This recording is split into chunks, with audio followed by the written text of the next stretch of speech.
What if the Kremlin lost one of its easiest targets, not in a war zone, but in a country so small most people struggle to find it on a map? And what if that quiet loss tells us more about Putin's future in Europe than any tank battle ever could? If you like videos that turn hidden geopolitical stories into clear, hard-hitting answers, tap like, subscribe, and share this one with the one friend who always says small countries do not matter.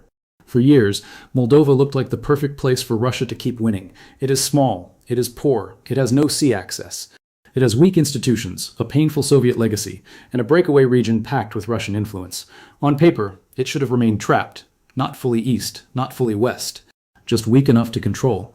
That was the idea. But now that idea is breaking. And if you want to understand why this matters so much, you have to look past Moldova's size and see what it represents. This is not just a story about one country trying to join the European Union. It is a story about whether fear still works as a political weapon. It is a story about whether corruption can keep a nation permanently bent.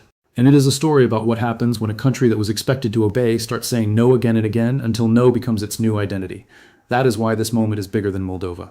Because when Moscow loses control over a country it once treated like a natural dependency, it does not only lose influence, it loses myth. It loses the image that its power is inevitable. And for Putin, that image has always been half the battle. Moldova was supposed to stay in Russia's orbit for simple reasons. Geography helped Russia. History helped Russia. Energy dependency helped Russia. Corrupt networks helped Russia. Russian media helped Russia. The frozen conflict in Transnistria helped Russia. Even simple exhaustion helped Russia, because when a society is tired, poor, divided, and constantly pressured, people often stop believing that a real alternative exists. For a long time, that was the Kremlin's real advantage. Not love, not loyalty, not admiration, just the feeling that resistance was too expensive. But that feeling has been changing. On June 15, 2026, the European Union and Moldova opened the first negotiation cluster in Moldova's accession talks. It was the fundamentals cluster, the part that covers the rule of law, democratic institutions, public administration, public procurement, statistics, financial control, and core justice issues. That may sound technical, but politically it was a giant signal. Europe was no longer talking to Moldova as a distant neighbor with vague potential. It was treating Moldova as a real candidate moving through a real process. And that is a brutal message for the Kremlin.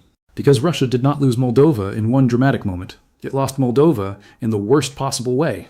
Gradually, publicly, repeatedly, it lost it while using nearly every hybrid tool it had. Pressure, money, propaganda, intimidation, political networks, energy blackmail, manipulation of old loyalties, and attempts to poison elections. In other words, Russia did not fail because it forgot how to play the game. It failed while playing its full game. That is what makes this feel like a second defeat. The first great defeat was Ukraine, where Russia expected submission and met resistance. Moldova is different, but in some ways even more humiliating. In Ukraine, Moscow used open military force. In Moldova, it relied much more on the shadow methods it once believed were cheaper, smarter, and easier to deny. And yet here too, the result has been the opposite of what the Kremlin wanted. To see how deep this change is, you have to understand what Moldova actually is today. Moldova is often described as Europe's poorest country.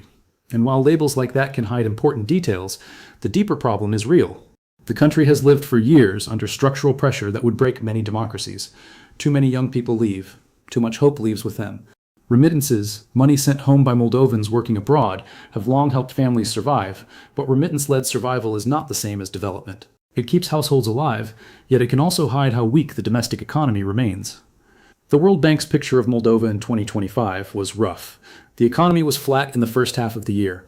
Inflation was still painful, agriculture suffered, net exports dragged down growth, labor shortages remained serious, poverty stayed widespread, especially in rural areas. This is not the profile of a country with the luxury of strategic mistakes. And that is exactly why Moldova's choice matters. When a wealthy country moves toward Europe, it is often seen as preference. When a fragile country moves toward Europe under pressure, it looks more like survival. President Maia Sandu understands this better than anyone. Her appeal is not built only on slogans about values. It is built on a stark argument. Moldova cannot stay democratic, sovereign, and permanently stuck in this gray zone at the same time. At some point, it has to choose a system strong enough to protect reform. For Sandu and her supporters, the EU is not simply a destination. It is the external framework that can help Moldova lock in internal change. That is a key reason why Moscow fears the process. The Kremlin does not just fear a Moldovan passport holder traveling more easily in Europe. It fears a Moldovan state that slowly becomes harder to corrupt, harder to manipulate, harder to isolate, and harder to frighten. That transformation is still incomplete. But the direction is now clear, and this is where the psychological battle becomes more important than the map. Russia's influence in places like Moldova was never based only on military reach. It depended on something softer and darker. The belief that the future belonged to Moscow's pressure and that reformers would eventually tire out, split apart, or be bought off. That is why every anti-corruption effort mattered. Every judicial reform mattered. Every energy deal mattered. Every election mattered. Every disinformation campaign mattered. Moldova was not just being contested physically, it was being contested mentally. Think about what the Kremlin needed in Moldova. It did not need every citizen to love Russia. It only needed enough confusion, enough cynicism, and enough distrust to stop a stable Western turn. It needed people to say all politicians are the same, all systems are dirty, and Europe is just another illusion. That kind of social fatigue is incredibly useful for outside interference. So Russia and its allies kept working those weak points.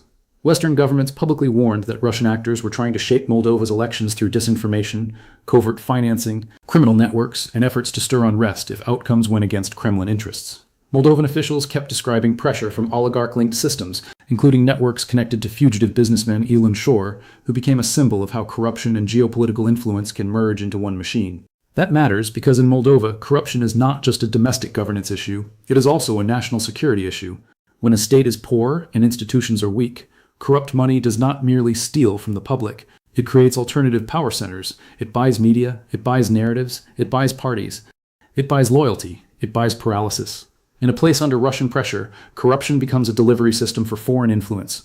That is one reason the old billion-dollar bank fraud still hangs over Moldova's political memory.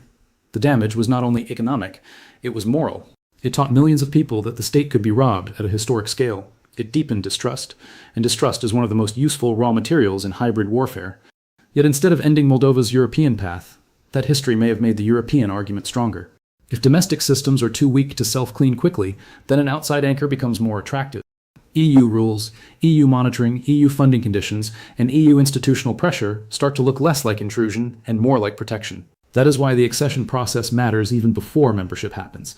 It changes incentives, it forces priorities, it raises the political cost of backsliding. It gives reformers a timetable, however imperfect, and gives citizens something that is easy to miss in struggling democracies, a visible horizon. And when people can see a horizon, fear loses some of its power. Quick pause before we go deeper. If this breakdown is helping you see the hidden logic behind the headlines, subscribe now, send this video to someone who follows Russia and Europe, and leave a comment with one word for Moldova's strategy so far. Now here is where the story gets even more interesting. One of Russia's oldest tools in Moldova was energy. For years, gas dependency gave Moscow leverage that was both practical and psychological. It is one thing to threaten a government. It is another thing to remind ordinary people in winter that politics can determine whether homes stay warm. Energy pressure works because it turns geopolitics into a household feeling. But in 2025, that weapon started to backfire. After Gazprom halted supplies that hit the region in winter, the crisis exposed how dangerous dependency had become. The European Union stepped in with emergency support, broader energy assistance, and a longer strategy for Moldovan resilience and independence. Brussels also offered support connected to the crisis in Transnistria after people there were left without heating or electricity. That response mattered for more than humanitarian reasons. It changed the political story. Instead of proving that Moldova could not survive without Russia, the crisis helped prove that Moldova had stronger alternatives than before. Painful alternatives, yes. Expensive alternatives, yes. But alternatives all the same. And once a country survives the pressure point everyone feared most, the blackmail loses some of its magic. This is one of Putin's biggest strategic problems across the former Soviet space. Coercion can keep influence for a while, but once coercion becomes too obvious, it can teach the target to escape faster. Every gas cutoff, every threat, every information attack can become both a weapon and a lesson. Moldova has been learning the lesson. The lesson is simple. If dependence is dangerous, then integration with Europe becomes not just attractive, but necessary. That is why the EU's role is not limited to symbolic diplomacy. It reaches into power lines, budgets, transport links, trade rules, border management, media resilience, institutional training, and defense support. The EU has backed Moldova's energy transition, security capacity, and reform agenda with money and infrastructure, not just speeches.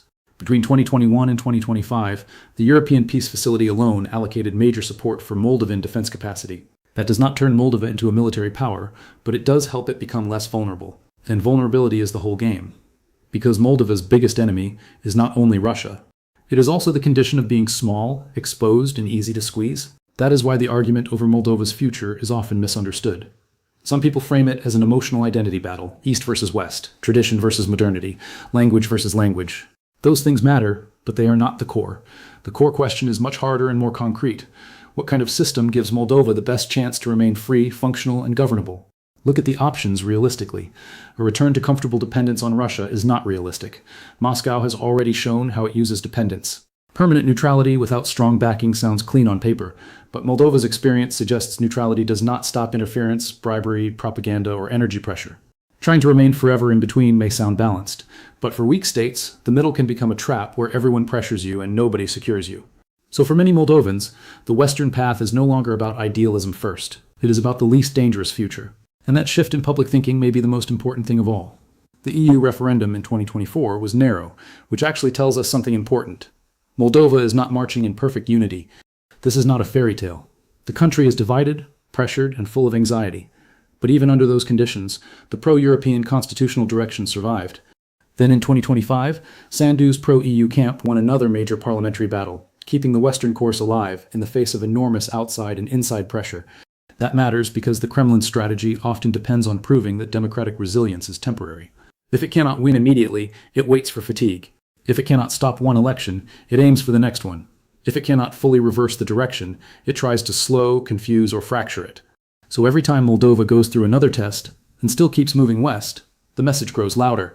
Maybe this is not a phase. And for Russia, that is deeply dangerous, because Moldova was supposed to be the place where hybrid pressure still worked. Now we need to talk about the piece of land that makes everything more explosive, Transnistria. Transnistria is one of those places that feels frozen in time and strategically alive at the same moment. It is a narrow breakaway region along Moldova's eastern edge, internationally unrecognized but sustained for decades by Russian power, Russian narratives, and Russian military presence. Around 1,500 Russian troops remain there under the label of peacekeepers, and the region also contains the huge Kabazna ammunition depot, one of the most dangerous Soviet leftovers in Europe. For years, Transnistria helped lock Moldova into insecurity. It was the standing reminder that Moscow always had one physical card left on the table. No matter how many speeches Moldova gave about Europe, there was still a Russian-backed enclave inside its internationally recognized territory. That is why many people assumed Transnistria would permanently block Moldova's Western future. But here too, the story has shifted. The gas crisis hit Transnistria hard as well. Economic realities have also become impossible to ignore. The region may live under separatist politics, but much of its trade flows toward the EU market, often through arrangements connected to Moldova's wider economic framework with Europe. Geography, war in neighboring Ukraine, and the collapse of old certainties have made the region more fragile than it looks from its Soviet imagery. This creates a strange and powerful irony. The territory used for years as a lever of Russian influence has itself become more exposed to the consequences of Russia's strategic decline. And that opens new questions. Can Moldova keep moving toward the EU even without a final political settlement in Transnistria? Increasingly, the answer from European officials seems to be yes, in principle. There is precedent for unresolved territorial situations inside the EU framework. That does not make the problem easy, but it means the frozen conflict does not automatically grant Moscow a permanent veto. If that logic holds, then one of Russia's last structural tools in Moldova becomes weaker. Not gone, but weaker. And if Transnistria can no longer fully stop Moldova's integration, then the Kremlin is left with a miserable strategic picture. It still has the ability to provoke, but less ability to direct the final outcome. It can still create fear, but not necessarily restore obedience. It can still be dangerous, but no longer decisive. That is the difference between having influence and having control. For years, Putin aimed for control. Now he may be left mostly with disruption. There is an important broader lesson here. Russia's sphere of influence does not collapse only when armies retreat. It also collapses when neighboring societies stop treating Moscow's pressure as destiny. Ukraine showed this through armed resistance. Moldova is showing it through political persistence, institutional reform, energy diversification, and repeated electoral survival. That is why calling this a second defeat is not exaggeration. It reflects the kind of loss Russia hates most, a loss of inevitability. Smash the like button only if this analysis is earning its place on your screen. And if you know someone who still thinks hybrid warfare always beats small democracies, share this video with them before the next section proves why that assumption is getting old. Still, we should be honest. Moldova has not won some final victory. The road ahead is hard. EU membership is not granted through symbolism.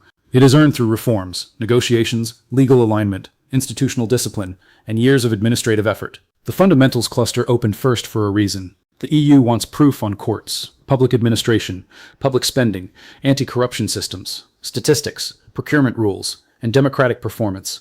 These are not side issues. They are the entire test. For Moldova, that test is huge. This is a country trying to upgrade state capacity while under active external pressure. while dealing with emigration, while carrying a painful corruption legacy, while managing social divisions, and while living next door to a war that has transformed the region's security environment. That is an enormous burden for any government, let alone one in one of Europe's most economically stretched societies. There is also the political risk of over-personalization. Maia Sandu matters a great deal. Her credibility, discipline, and strategic clarity have helped move Moldova farther west than many expected. But any system that depends too much on one leader creates vulnerability. The real question is whether institutions are becoming strong enough to carry this course even after Sandu, not only because of Sandu. The answer is not fully clear yet. Then there is the question of national cohesion. Moldova is not a one-note society. It includes regional differences, minority concerns, old loyalties, class divides, and different emotional readings of history. A Western turn that feels obvious to one part of the country can feel threatening to another. That does not mean the project is doomed. It means it must be managed with care, legitimacy, and patience. And yes, the idea of eventual unification with Romania continues to hover in the background, emotionally powerful for some and deeply sensitive for others. But even that debate points to the same underlying truth. Moldova's strategic gravity is moving westward, not eastward. The argument now is less about whether the old Russian-centered model will return, and more about what exact Western future Moldova can realistically build. That alone is a dramatic shift, because once the debate changes at that level, the center of politics changes with it. Now think about what this means for Putin personally.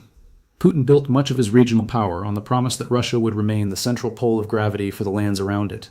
Some would fear Moscow, some would trade with it, some would resent it. But in the end, the assumption was that Russia remained the unavoidable force that could block unwanted futures. Moldova is testing that assumption in real time. Not by becoming rich overnight, not by becoming militarily strong, not by solving every internal weakness, but by proving something simpler and maybe more dangerous to the Kremlin. Even a vulnerable democracy with serious problems can still choose an exit route from Russia's shadow if it keeps enough public will, enough outside support, and enough institutional discipline. That example travels. It travels to Armenia, where disillusionment with Russian security promises has grown. It travels to Georgia, where public pressure for Europe keeps resurfacing even when governments lean the other way. It travels through Central Asia, where leaders increasingly balance Moscow instead of bowing to it. And it travels to every society that has ever been told the same message: do not resist, because resistance is pointless. Moldova's answer has been imperfect, but unmistakable. Resistance is costly, submission is costlier, and that is the line the Kremlin struggles to defeat once people truly believe it. So when we say Moldova may have erased Putin's last European stronghold, we are not saying Russia has vanished from the country. It has not. Moscow still has networks, narratives, agents of disruption, and the permanent ability to cause trouble. Transnistria still exists. Political backsliding is still possible. Economic pain can still fuel anger. Disinformation can still spread. Future elections can still surprise everyone. But a stronghold is not just a place where you can cause trouble. A stronghold is a place you can count on. That is what Russia is losing. It can no longer count on Moldova to stay frozen in fear. It can no longer count on energy dependence to force obedience the same way. It can no longer count on corruption alone to define the future. It can no longer count on the EU path collapsing at the first serious test. And maybe most importantly, it can no longer count on Moldovans believing that history is already chosen for them. That belief was one of Moscow's deepest assets, and it is fading. That is why this story matters so much beyond Chisinau, because the Kremlin's real defeat may not be territorial first. It may be psychological. When fear stops governing the borderlands, Russia's old model of influence starts cracking from the inside.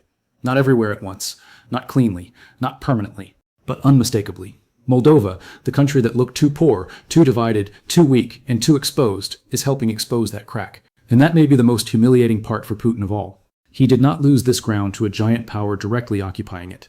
He may lose it to a patient democratic choice. A choice made by voters, reformers, civil servants, families paying energy bills, young people deciding whether to stay, and a society slowly concluding that survival in the Russian gray zone is not stability at all. It is just slow suffocation with familiar symbols. That is the real reversal. Moldova has started to understand that the risk of change may be smaller than the risk of staying vulnerable forever. And once a country reaches that conclusion, the old pressure tactics stop feeling like fate. They start feeling like proof that leaving was necessary. If you made it this far, do not just watch and move on. Subscribe, share this with someone who follows global power shifts, and comment with this answer: is Moldova making history or only buying time? Because that question will matter more and more in the years ahead. For now, one truth stands out: Putin wanted Moldova to remain a warning to others. Instead, Moldova is becoming an example. And examples are far more dangerous to empires than enemies. That is why this may be his second defeat. Not because the war is over, not because Moldova's struggle is finished, but because one of the smallest states Russia thought it understood has begun to prove that intimidation has limits, dependency can be broken, and the future of Eastern Europe may belong less to the powers that threaten and more to the societies that refuse to stay threatened. And when a country that small stops being afraid, the shock is felt far beyond its borders.